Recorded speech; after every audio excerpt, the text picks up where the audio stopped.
I was born in a village called Wantutu. I'm the 11th child to Bhambatha Dladla and the 3rd born child to Nomathemba Dladla, also known as Umanko. My father was a polygamist with 5 wives and 21 children. My name is Zenzele, Stunzi Dladla, son to a herbalist, taxi owner, and a butchery owner.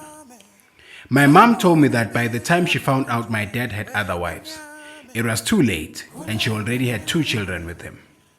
She also told me that there was a 6th wife who then chose to run away because she couldn't handle my father's abuse. My father's word was final. If any of his wives challenged him, they would suffer a beating. By the age of 10 years, I wished I had owned a gun. I had serious anger towards my dad, solely because of how he would beat my mother when she disagreed with him. One day he beat her so hard that she was wounded and could not get up for days. I remember that night when he beat her. I stood outside the hut thinking to myself, one day I will grow up to be a man and I will face him, put a bullet in his head. I nursed my mother back to health, together with my big sister. I remember my grandmother, Gogo Dladla, who lived with all of us in the same yard, came to see my mother in her heart. She said to my mother, Mankom, when a man hits you, it means he loves you.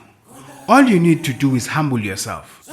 I looked at my grandmother and thought to myself, this woman is talking nonsense. She failed to raise her son well. Even she was at times scared of him. Throughout my childhood, I had the same routine.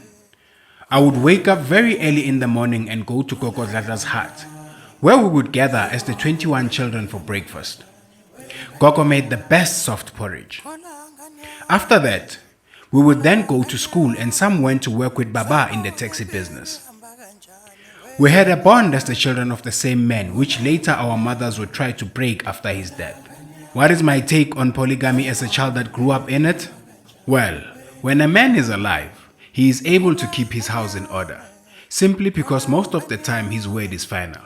However, the minute he falls, the cracks start to show.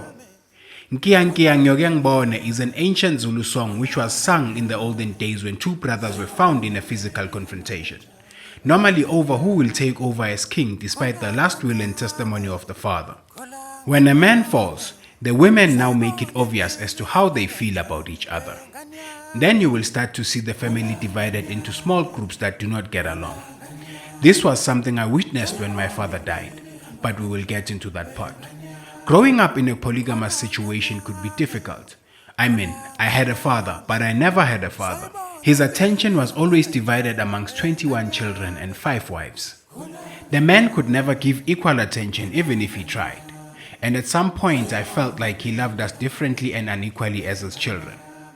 At the age of 12, my dad took me to the back of the house and put a gun in my hands for the first time. He told me that he wanted to teach me how to shoot. The gun was a rusty Cobra revolver. He then showed me how to use it, put bottles in front of me, then asked me to try shooting one. And just like that, my gun training had begun. One day, I was coming from fetching the cattle from the grazing land like I had done ever since I was a 10-year-old boy. I walked towards my mother's hut and I heard her screaming and it sounded like she was being thrown against furniture. I knew my father was at it again. I became so angry that I ran to my father's hut where he kept his herbs and the guns. I took the revolver and ran back to my mother's hut. I opened the door and walked in.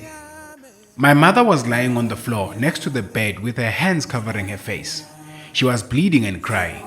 My dad stood there next to her and he was about to kick her when he noticed me standing there with a gun pointed at him. I shouted, "Leave my mother alone," with tears coming down my eyes. My dad turned around and looked at me.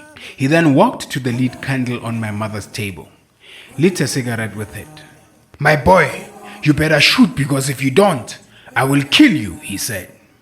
My mom then sat up straight on the floor and begged me to put the gun down. In that moment, my dad had put his foot on my mother's neck and looked at me straight with a smack on his face while my mother was struggling to breathe. In that moment, I was filled with fury and I lost it. I closed my eyes and there was a gunshot. When I opened my eyes,